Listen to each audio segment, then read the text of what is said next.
Okay, today's video is gonna be about furnace not working or just doing what this furnace is doing. As you can notice, this device is coming on, which is the inducer, and that's it, nothing else. It just goes on,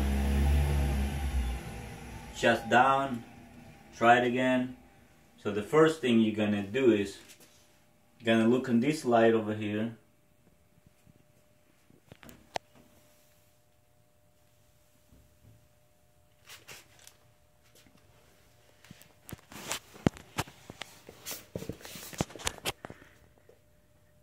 So you see how it's blinking 3 reds?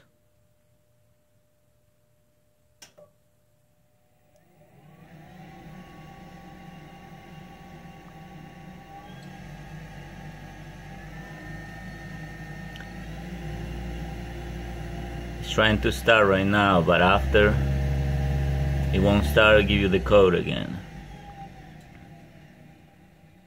3 reds. So okay, so now you can turn the power off because you already know the default code. So what you're gonna do is you're gonna take the door off, and in the door itself there's gonna be error codes, like over here. You can see the diagnostic codes. We got three flashes. So it says inducer or pressure switch error. Okay, so so that'll give us an idea where to look for. In this procedure, I disconnect a wire from the pressure switch just to show what the furnace will do if this device fail. And I know this one is good because, and the way you check them, it is with the multimeter. Put them in continuity,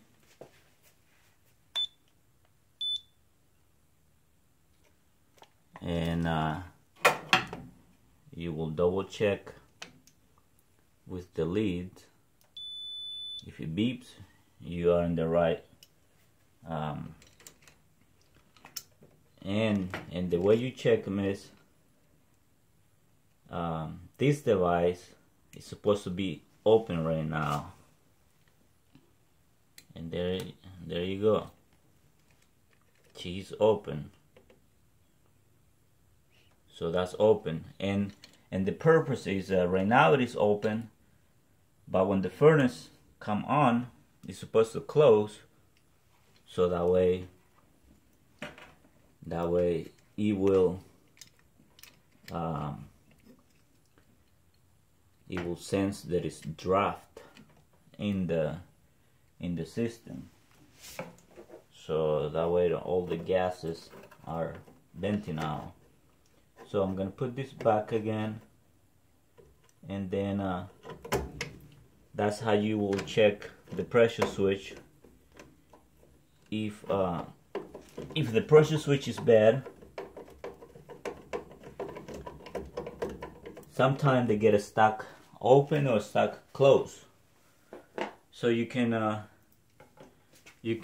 just pull the wire just a little bit out of there. Like, of course, on this one I have a 2-stage furnace. This one is the 2nd stage, and the one behind is the 1st stage. So on this one you have to wait into the furnace goes in 2nd stage in order to check the device. So another thing you will check, if you have a pressure switch code, you will check the intake as well. Make sure that is nice and clear, no leaks or no anything.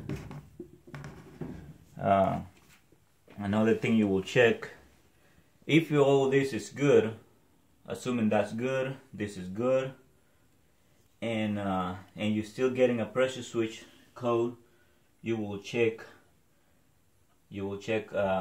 this device over here. They'll call them the spell switch, or you'll check that. It's supposed to be closed, so that's good. And of course, when the furnace is running, you will have no power in there, so you will have no continuity. Another thing you will have to check, it will be for the rollout switch. Right here, this device that it says P03, right inside the little housing, it is a switch like this one.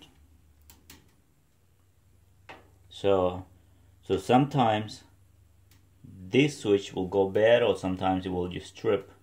So you just have to push this button and make sure it's reset. As you definitely will feel it when this is tripped. You'll push it and then it will stay in. And another way to check this one is by continuity as well. And they all have to be closed. And they all have to be closed if they are open, so that means they are tripped or they are bad. So that's how you check the pressure switch code. And hopefully this video helped you out. And one more thing, if all those devices check good, the last thing you want to check is your inducer motor. And here's your plug for here's your plug. And how you will check it is you will check continuity in each one,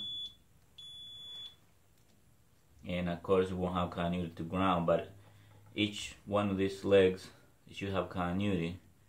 If you have continuity from this to ground, I mean the motor is better. So if one of these leads is not beeping, I mean the motor is bad. But that will be your last thing to check. And if this is good and it's still not working, you will check for voltage coming out of the board. And matter of fact, if this one tests good, so most likely your board is bad, because this plug over here comes directly from the board, and at that point you are kind of forced to change the board. So that's it with the pressure switch. Yeah,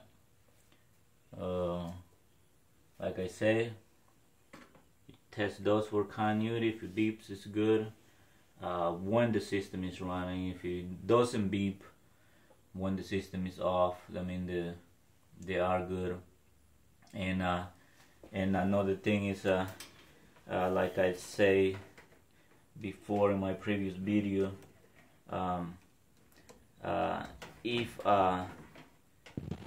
if you don't know how to test this device and you want to make sure that if you don't have a multimeter, you don't have anything, you can do the same thing. You can jump these two wires together and and then that will get the furnace going. Some furnace, they won't run if you do this first and then turn the power on.